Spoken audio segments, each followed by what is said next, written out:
Lalu terima kasih Tuhan, sekalipun kurang istirahat malam hari ini, Tuhan berikan hamba-Mu kekuatan, kesehatan, sehingga bisa bangun pada pagi hari ini Tuhan. Bapa, kami menyerahkan pemberitaan firman Tuhan ke dalam tangan-Mu. Tuhan memberkati kami, Tuhan menolong kami. Tuhan mengurapi hamba-Mu, pakai hamba-Mu jadi berkat pada pagi hari ini Tuhan.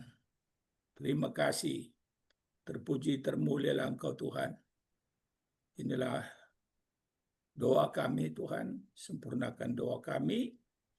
Kami berdoa Tuhan untuk teman-teman kami yang lain yang biasa bergabung bersama-sama dengan kami.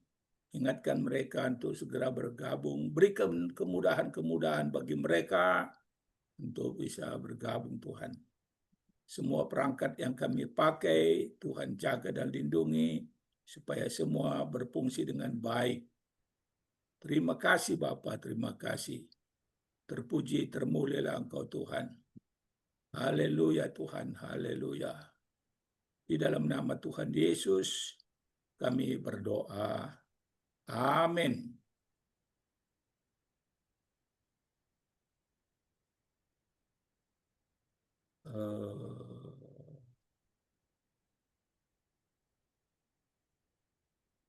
Saya coba share screen.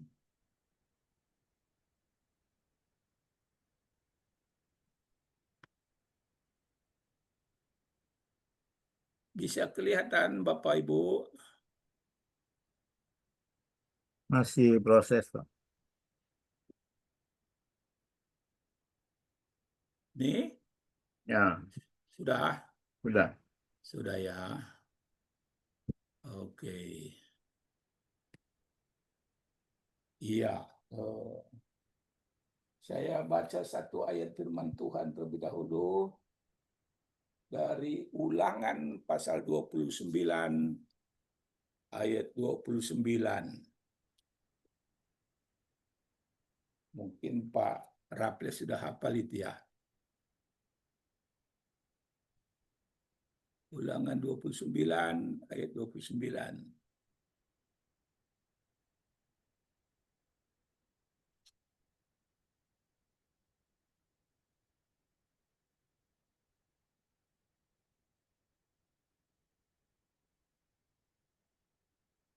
Demikian bunyi firman Tuhan. Hal-hal yang tersembunyi ialah bagi Tuhan Allah kita. Tetapi hal-hal yang dinyatakan ialah bagi kita dan bagi anak-anak kita sampai selama-lamanya, supaya kita melakukan segala perkataan hukum Taurat ini. Amin.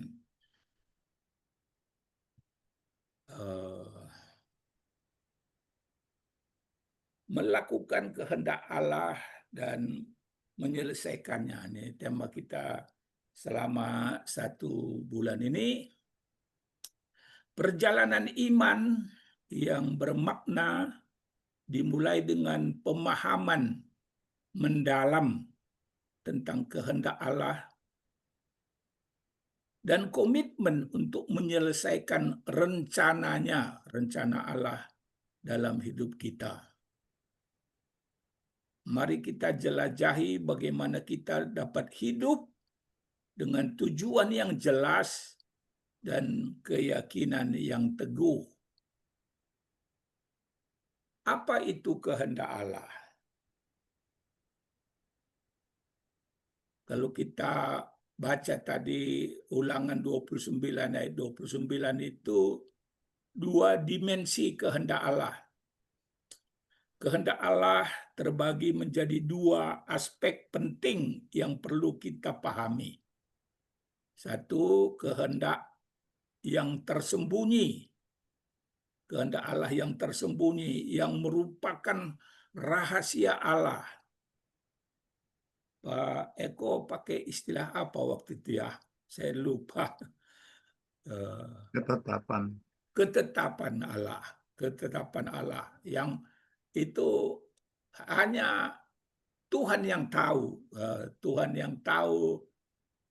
dan hanya Tuhan yang dapat merubahnya, melakukannya, ya. Lalu kehendak Allah yang kedua yang telah dinyatakan dengan jelas dalam Alkitab. Itu termasuk perintah-perintah Tuhan, ya.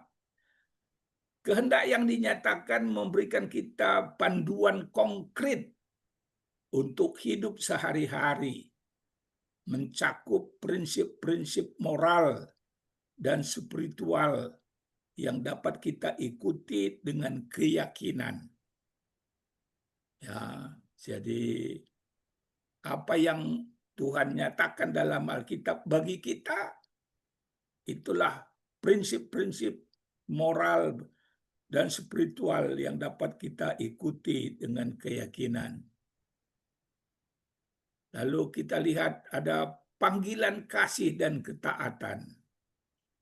Allah menghendaki kita hidup dalam kasih yang tulus, dalam kebenaran yang mutlak, dan ketaatan yang konsisten dalam kehidupan sehari-hari, sebagaimana dinyatakan dalam Matius 22 ayat 37 sampai 40. Ya, kita baca Matius 22 ayat 37 ayat sampai 40. Kita sudah tahu itu dua kesimpulan hukum Taurat, ya. Matius 22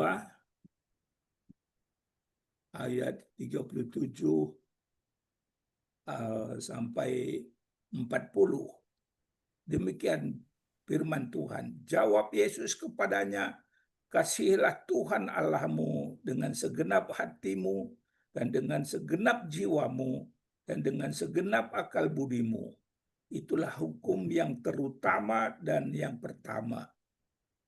Dan hukum yang kedua yang sama dengan itu ialah kasihilah sesamamu manusia seperti dirimu sendiri. Pada kedua hukum inilah tergantung seluruh hukum Taurat dan kitab para nabi. Jadi kasih kepada Allah dan sesama menjadi pondasi dari segala tindakan dan keputusan yang kita ambil dalam perjalanan iman kita. Tadi Ibu Tina sudah jelaskan agape, itulah yang menjadi dasar dalam hubungan kita, termasuk dalam suami istri tadi dikatakan oleh Ibu Tina. Ya, kasih kepada Allah dan sesama menjadi pondasi dari segala tindakan dan keputusan yang kita ambil dalam perjalanan iman kita. Ada kebebasan dalam batasan Allah, batasan moral yang jelas. Allah memberikan batasan moral dan prinsip hidup yang tidak dapat ditawar-tawar. Namun dalam kerangka ini, kita memiliki kebebasan yang luar biasa untuk membuat pilihan-pilihan hidup yang sesuai dengan kehendak Allah, yang sesuai dengan batasan-batasan yang batasan-batasan moral, prinsip hidup yang Tuhan berikan.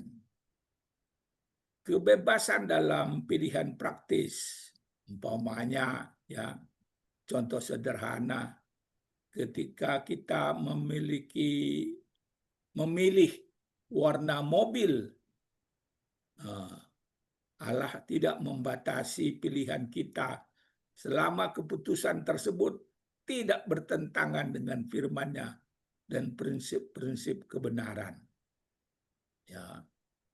juga nyanyian-nyanyian, ada nyanyian rohani, tapi ada nyanyian-nyanyian umum, kebudayaan kita. Kita ada kebebasan dalam pilihan kita. Kebebasan sejati ditemukan ketika kita memahami bahwa batasan Allah bukanlah pengekangan, melainkan perlindungan yang memungkinkan kita berkembang dalam kehidupan yang bermakna dan penuh berkat. Jadi batasan yang Tuhan berikan itu untuk melindungi kita, supaya kita aman di dalam tangan Tuhan. Melangkah dengan iman dan keberanian.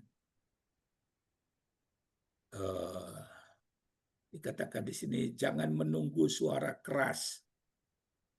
Seringkali kita menunggu tanda supernatural atau suara yang keras dari Allah. Namun Allah lebih sering berbicara melalui firman-Nya dan keadaan yang membuat hatinya senang. Ya. Jadi mari kita nggak harus ada suara keras dari Tuhan, belok kiri, belok kanan gitu ya. Tapi kita baca firman-Nya tiap hari, membaca firman Tuhan, kita tahu apa rencana Tuhan, kehendak Tuhan bagi kita. Kita lakukan itu untuk menyenangkan hati Tuhan, untuk memuliakan nama Tuhan. Bergerak dalam keyakinan, bergerak dalam iman. Langkah iman dimulai dengan bergerak sesuai dengan apa yang kita ketahui akan membuat Allah senang. Bahkan ketika kita tidak memiliki gambaran lengkap tentang masa depan. Seperti Abraham itu Tuhan panggil meninggalkan ayah dan ibunya, pergi ke tempat yang akan ditunjukkan Allah. Belum tahu dia bagaimana ke depan, tapi dia bertindak dengan iman, melangkah dengan iman, bergerak dalam iman. Allah akan mengarahkan kita kalau kita bergerak dengan iman, melangkah dengan iman. Jika kita salah arah, Allah yang setia akan mengarahkan kembali langkah kita. Dikatakan di sini contoh nyata, tim misi di Brasil yang awalnya memilih kota besar, namun Allah mengarahkan mereka ke tempat yang sesuai rencananya, ke desa-desa. Di YPPII dulu di Kalimantan itu justru sebaliknya ini, kebanyakan hamba-hamba Tuhan dulu melayani di desa-desa. Nggak ada yang berani melayani ke kota. Maka YPPII dipakai Tuhan untuk melayani di kota-kota di Kalimantan, di Kalimantan Barat, di Kalimantan Timur. Puji Tuhan, saya sih mendapat kesempatan 1 tahun melayani di kampung, di desa di Kalimantan Barat, di desa Subah, praktek 1 tahun, kemana-mana harus naik perahu, ya, sungai semua, anak sungai Kapuas. Ya, tapi kalau kita bergerak dalam iman, kalau kita salah melangkah, Tuhan mengarahkan kita sesuai dengan rencana dan kehendak-Nya. kekuatan kehendak yang disiplin. Teladan tokoh-tokoh Alkitab, ya, melakukan kehendak Allah membutuhkan pilihan sadar dan kehendak yang kuat. Tokoh-tokoh Alkitab seperti Ayub, Daud, Maria menunjukkan bagaimana kehendak yang disiplin dapat menghasilkan ketaatan yang luar biasa. Maria katakan, jadilah padaku seperti yang Tuhan kehendaki. Ya. Ayub mempertahankan imannya dalam penderitaan. Daud tetap mencari hati Allah meskipun mengalami kegagalan. Maria menerima panggilan Allah dengan kerendahan hati yang mengagumkan. Puji Tuhan, bagaimana tokoh-tokoh Alkitab memberi teladan dalam melakukan kehendak Allah dan menyelesaikannya. Disiplin diri yang transformatif. Disiplin diri membantu kita tetap taat walaupun menghadapi kesulitan. Sebagaimana Paulus nyatakan dalam 1 Korintus 9 ayat 27 tentang penguasaan diri yang menghasilkan kemenangan rohani. Kita baca 1 Korintus 9 ayat 27. 1 Korintus 9 ayat 27.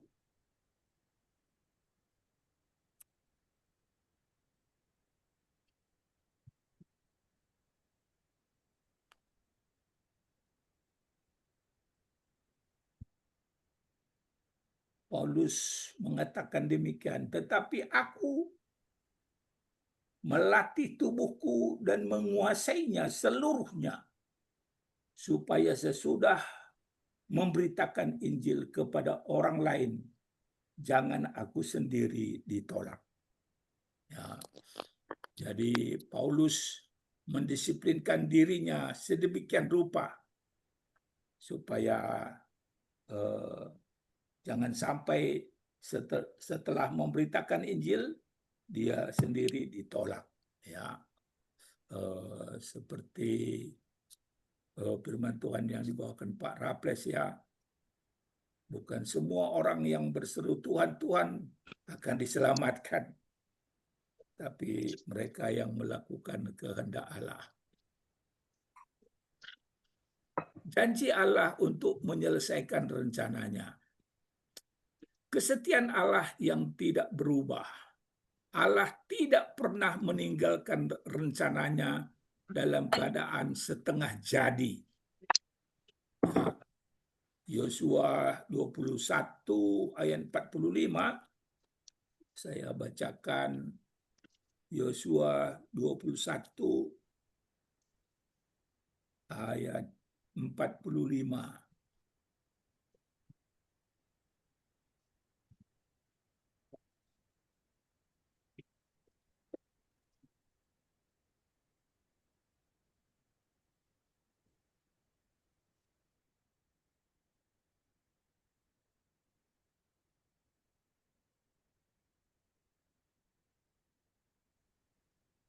Dari segala yang baik yang dijanjikan Tuhan kepada kaum Israel, tidak ada yang tidak dipenuhi.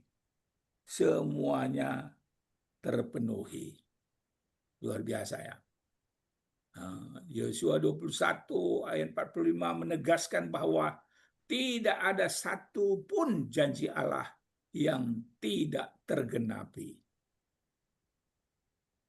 Begitu banyak janji-janji Tuhan dalam Alkitab. Mari kita pegang janji-janji itu. Karena tidak ada satupun janji Allah yang tidak tergenapi. Kepercayaan yang teguh. Kita dapat hidup dengan kepercayaan penuh bahwa Allah akan membawa setiap rencananya sampai pada kesempurnaan tidak peduli seberapa sulit perjalanannya. Ya, jadi kalau kita melakukan kehendak Allah, janji Allah,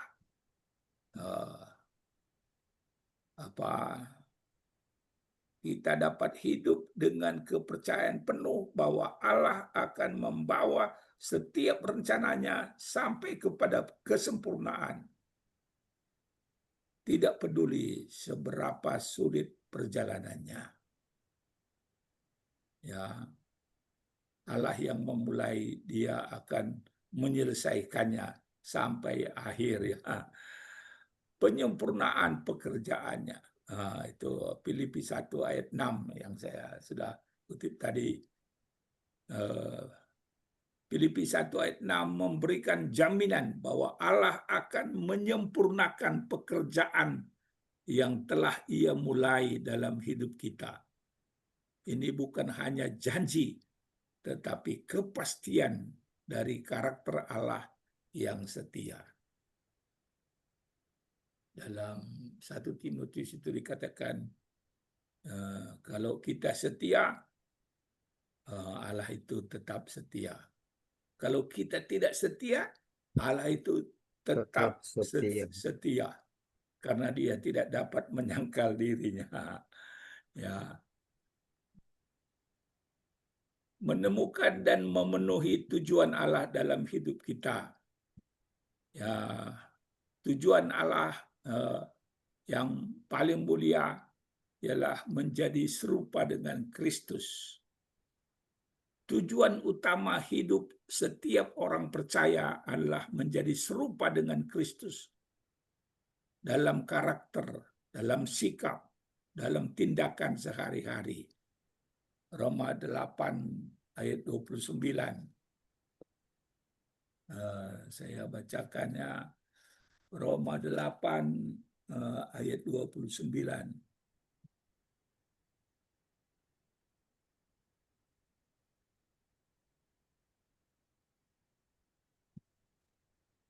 Sebab semua orang yang dipilihnya dari semula, mereka juga ditentukannya dari semula untuk menjadi serupa dengan gambaran anaknya. Ya, jadi menjadi serupa dengan Kristus dalam karakter, dalam sikap, dalam tindakan sehari-hari. Itu menjadi tujuan Allah yang paling indah bagi kita. Lalu kita diharapkan menjadi terang. Hidup kita harus menjadi terang yang bersinar di tengah kegelapan dunia, membawa harapan dan transformasi bagi orang lain. Apa itu nyanyian yang biasa dinyanyikan itu menjadi terang itu? Aku mau bersinar, bersinar. Kita mau bersinar menjadi terang di tengah kegelapan dunia ini.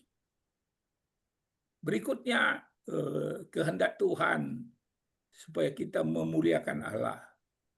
Segala yang kita lakukan harus bertujuan untuk memuliakan Allah dan menunjukkan kebesarannya kepada dunia sekitar kita.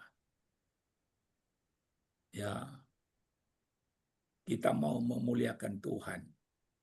Ya, itu tujuan hidup kita, memuliakan nama Tuhan.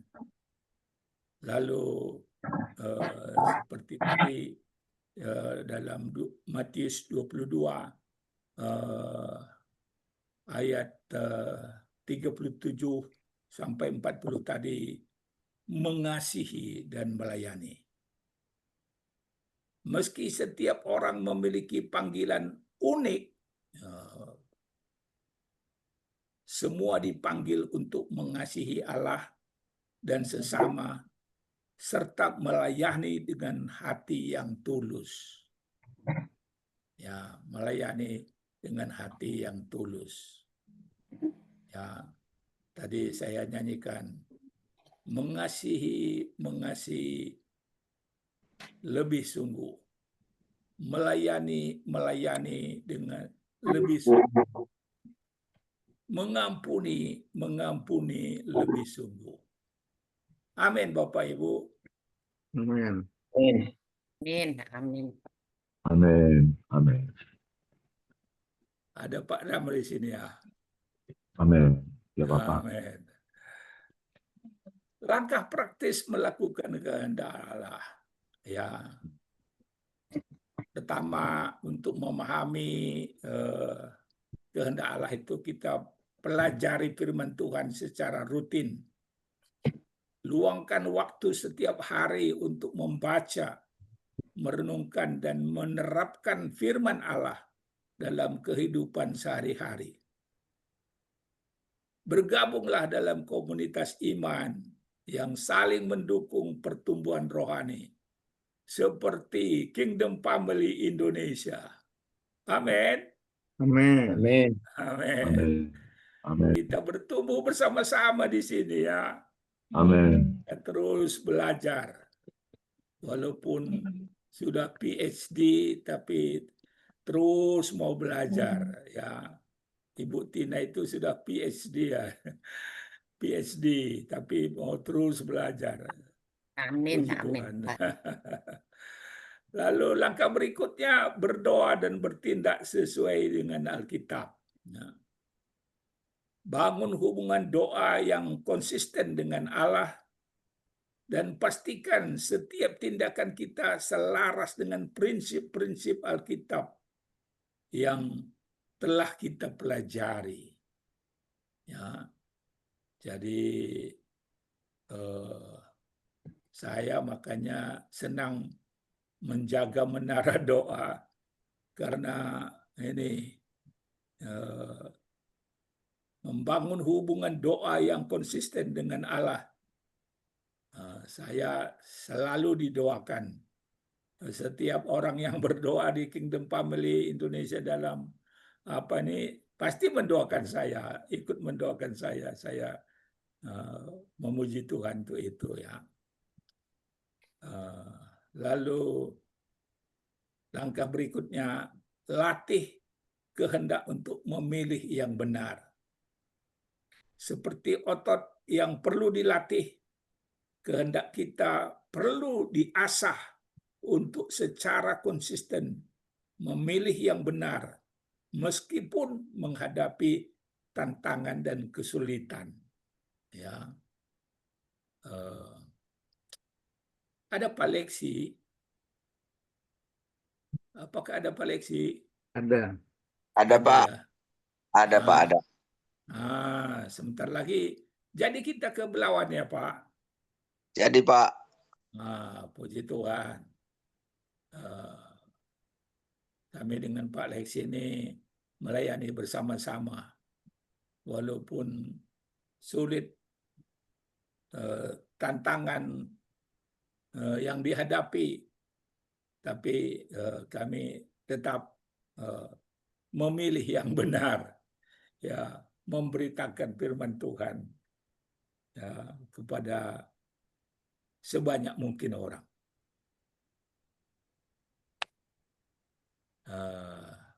Kisah inspiratif melangkah tanpa kepastian. Ya, pergilah ke seluruh dunia, beritakanlah Injil kepada segala makhluk. Markus 16 ayat 15. Ya. Jadi perintah Tuhan ini sudah jelas ya, panggilan yang sudah jelas. Banyak orang menunggu panggilan khusus atau tanda supernatural, padahal panggilan Allah sudah sangat jelas diberikan. Pergilah dan beritakanlah Injil kepada segala makhluk. Jadi nggak perlu lagi tanda-tanda ajaib, panggilan Tuhan. Sudah jelas itu panggilan Tuhan, perintah Tuhan. Kita tidak perlu menunggu bisikan khusus ketika Alkitab sudah memberikan arahan yang tegas tentang misi hidup kita sebagai pengikut Kristus. Mari kita melawan kemalasan, melawan rasa takut, melawan kekhawatiran. Pasti ada berkat dalam keberanian. Ya. Keberanian untuk melangkah mesti tanpa kepastian penuh akan membawa berkat yang tidak terduga dan pertumbuhan rohani yang luar biasa. Setiap langkah iman, meskipun kecil, membuka pintu bagi Allah untuk bekerja dengan cara yang melampaui pemahaman kita. Efesus 3 ayat 20. Tuhan menjawab lebih daripada yang kita doakan, lebih daripada yang kita pikirkan, ya. Puji Tuhan. Kami dengan Pak Lex ini berdoa, Tuhan berikanlah orang-orang Melayu Sumatera Utara ini untuk sungguh-sungguh percaya kepadamu, menerima Engkau sebagai Tuhan dan Juru Selamat mereka. Ya, doakan kami Bapak Ibu. Kesimpulan, jadilah pelaku dan penyelesaian kehendak Allah. Allah pasti memberkati ketaatan kita. Setiap langkah yang diambil dalam ketaatan kepada Allah akan mendatangkan berkat yang berlimpah dalam hidup kita. Amin. Amin. Jangan takut salah. Jangan biarkan ketakutan akan kesalahan menghentikan langkah kita. Terus maju dengan keyakinan bahwa Allah menyertai perjalanan hidup kita. Ya, orang yang takut salah memberitakan Injil enggak akan jadi-jadi. Tadi sudah dikatakan kalau kita melangkah salah, Tuhan akan mengarahkan langkah kita. Ya, mari kita mentaati Allah dengan berani, tidak takut berbuat salah. Tuhan Maha Pengampun. Bukan berbuat dosa ya. Jangan takut berbuat dosa, bukan. Jangan takut berbuat salah ya.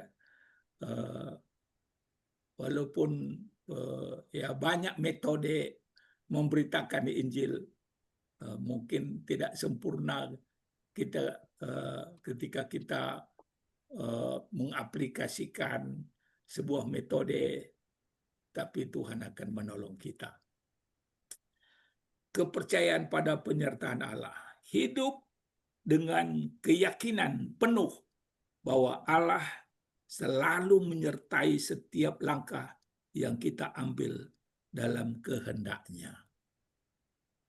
Jadi kalau kita sudah tahu itu kehendak Allah, percayalah pada penyertaan Allah. Jika Tuhan menghendaki, kita akan hidup dan melakukan ini atau itu.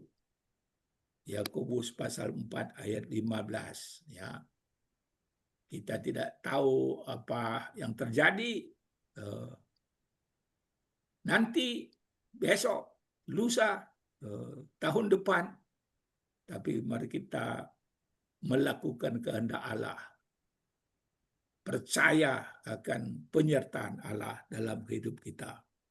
Mari kita hidup sebagai pelaku kehendak Allah dan tidak hanya memulai tetapi juga menyelesaikan rencananya dengan kesetiaan dan keberanian. Dalam penyerahan total kepadanya, kita menemukan makna sejati dan tujuan hidup yang kekal. Amin Bapak Ibu. Amin. Hendalah engkau setia sampai mati, maka kepadamu akan diberikan mahkota hidup. Amin. Kiranya Tuhan memberkati firman-Nya. Mari kita berdoa. Bapa di dalam surga, terima kasih atas bagian firman Tuhan yang boleh kami baca dan renungkan, khususnya tentang rencana dan kehendak Allah, menyelesaikan kehendak Allah dalam kehidupan kami. Tuhan tolong kami Tuhan. Terima kasih Bapa, terima kasih. Terpuji, termulialah Engkau Tuhan. Berikan kami disiplin, berikan kami keberanian melangkah bersama-sama dengan Allah. Terima kasih Bapa, terpuji, termulialah Engkau Tuhan. Inilah doa kami. Dalam nama Tuhan Yesus kami berdoa. Amin.